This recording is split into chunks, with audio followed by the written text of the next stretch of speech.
Hey guys, Demonetize Magic here, and it's time to finally reveal the second major mechanic in Unstable. And this one's interesting. I kind of like the flavor of it, although I don't love the functionality, but I don't know, we'll see. Yes, I'm assessing the functionality, fairness, and playability of a fake set. Well, maybe fake isn't the right term, but, you know, still, people are going to draft it and they're going to play real games for real prizes with it, so yeah. So check out this card, Adorable Kitten, and you might have noticed it has a new super type. That's right, a new super type. You should get excited about that. So Adorable Kitten here says host creature, not just creature, host creature. So that's kind of like tribal sorcery, I guess. It's what us programmers would call an inherited class. But anyway, when this creature enters the battlefield, roll a 6-sided die, you gain life equal to the result. That's better than trained Caracal, for real. So what do host creatures do? Well, nothing. I mean, they're basically just creatures by themselves. It's just that they can be the target of augment abilities. Now, augment isn't the super type, which I thought was weird. And it's also kind of not an ability, and I'll tell you why in a second. So it both is and isn't, and that's confusing, and I think they made another little bit of a design mistake there. So check out this little card here. It's called Monkey Hyphen, I guess, which I just like that name. It's creature, monkey, cool. And then since it has no cost whatsoever, you can't cast this, like at all, which is why it actually has a color identifier mark on the little left side there. And they moved the set mark to the left. I thought that was kind of neat.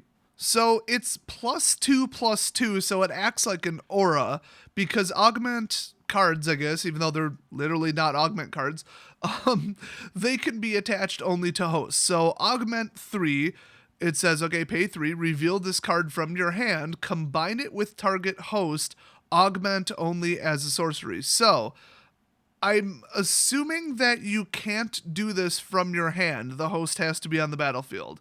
They actually did not explain that in the article, which is, you know, I'd say shocking, but this is Wizards.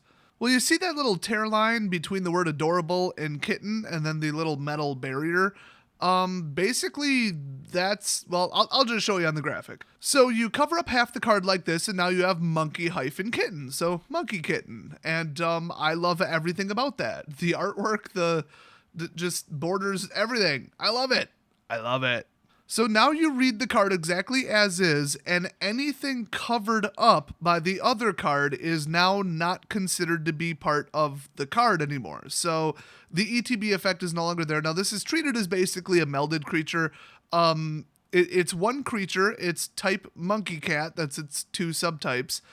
Its title, the card title, or the permanent title, I guess you would say, the name, is Monkey Kitten. And you're reading that correctly, hopefully. I don't know why I said that. You're probably not reading that correctly. But whenever a non-token creature you control dies, roll a 6-sided die, you gain life equal to the result. So a lot of them have combined wording, you know, augmented triggered abilities, I guess you would say. So that ability is totally bonkers, and you can put any augment on any host. Now, you can't put two hosts together, and you can't put two augments together.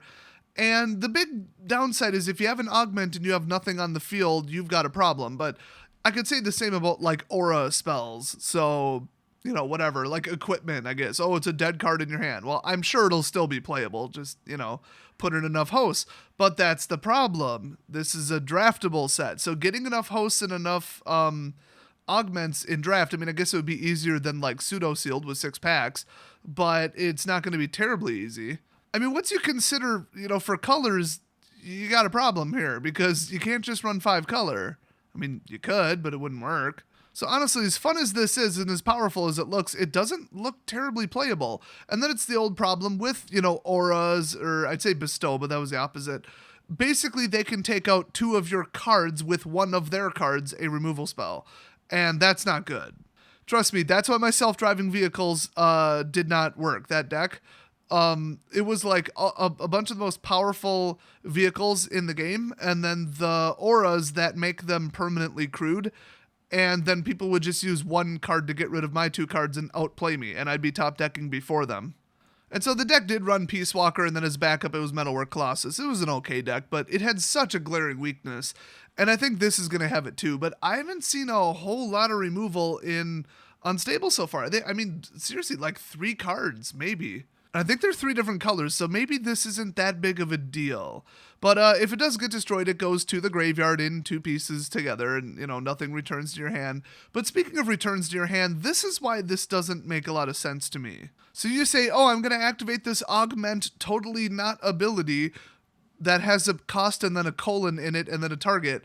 And then they say, okay, in response, I'm going to destroy the host that you're targeting. What would normally happen? Yeah, the ability that you're trying to use or the spell or whatever would go to the graveyard. In this case, if your augment fails, it goes back to your hand. So is this an ability of the card? Is it an alternate casting cost, or is it just a traditional spell? I'm going to say it's not a traditional spell. I think we can rule that out. But basically, can this be counterspelled? I don't know. Can it be essence scattered? Probably not. I mean, it says creature, but I don't think that's for the purposes of casting. Can it be countered with negate? Maybe, if it's not considered an ability. So a lot of potential confusion there, unfortunately. But it might not come up because there's like 1 counterspell and unstable, if that. There might even be 0. I don't know. So let's take a look at some more of the augments and hosts. We've got half kitten, half, and then ... and it could be kitten. It could be half kitten, which actually, if you think about it, makes perfect sense, which is twice as funny. And then that would be whenever you're dealt damage, roll a 6-sided die, you gain life equal to the result.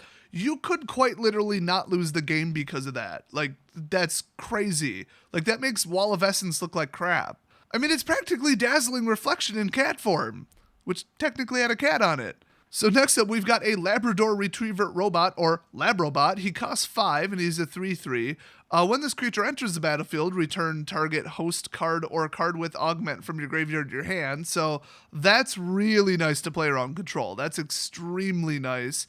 And then whatever you put as an augment, it would get the recurring, easier trigger ability or whatever of return target host card or card with augment from your graveyard to your hand. So yeah, this would be nice. Oh, by the way, I totally forgot to mention it. So this is a 3/3, and then the augment card that I showed the first time was +2/+2. Well, obviously, then it's a 5/5 creature, in case you didn't, put 2 and 2 together. I mean, it wasn't 2 and 2, but I'm making the joke anyway. Next up, Merman, or just man when you augment it. That is so discriminatory against fish. So this is, you may draw a card. That's huge. I mean, duh, it's blue, of course. And yeah, I mean, whenever this creature enters the battlefield, draw a card. So there you go. You could go get an augment, maybe. I mean, it's not great odds, but it's something. And it's already a 3/3. Now, it does cost 5, so it's a little bit late, and you're a little bit invested at that point. But still, I mean, I like it. Next up, we've got Multiheaded, which would look amazing on the cat, or pretty much anything else. It does cost 5 to cast the augment, but it's +4/+4. That's pretty nuts. And that's at the beginning of each end step.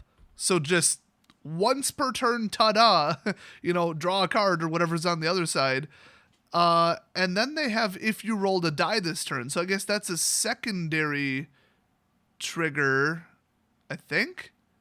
I'd have to see them side by side. I'm not really sure how that one works, but you guys get it. Next up, we've got Ordinary Pony, but it loses the word ordinary when you strap a different head on it, which is just, it's synergy. That's all I can say about it. This is freaking hilarious. So when this creature enters the battlefield, which I think that's basically what they all say, if I remember correctly, you may exile target non-horse creature you control, then return it to the battlefield under its owner's control. That's stupid. I mean, maybe there's an ETB effect, but a lot of stuff has like timers and countdowns and like counters, and I don't get why you would really want to do this unless they pinned you down with an enchantment or I don't know. It just doesn't seem that useful. I'm going to take a guess they didn't put in a practically useless ability in a, closed like set or whatever you want to call it. Either way, not one of the better ones. Plus it's only a 2/3, but it is dirt cheap and it's only single colors. So that's kind of nice. So that's actually it. That's all we have for now for these cards. I'm going to take a wild guess. There's probably 3 augments and 3 hosts in every color maybe, or they might just be sticking to white, blue, and green. But I thought that each, we'll just say tribe, guild, faction, whatever they call it. I think it's faction. I think they all were supposed to have 1 color, but then I think really there were 2 because the villains are black, red. So why there's a blue one in here, I don't know, but I don't remember those little bioscientist genetic people. I don't remember their colors, but it's probably one or two of the three that we just saw. So will we see black and red hosts and augments? I'm going to say probably not, because honestly, you're going to need a lot of these to make it work anyway. And we do have a colorless one too, by the way. So last thing, I mentioned this. I should have mentioned that it's part rumor and part confirmed as far as I know. So in other words, two rumors.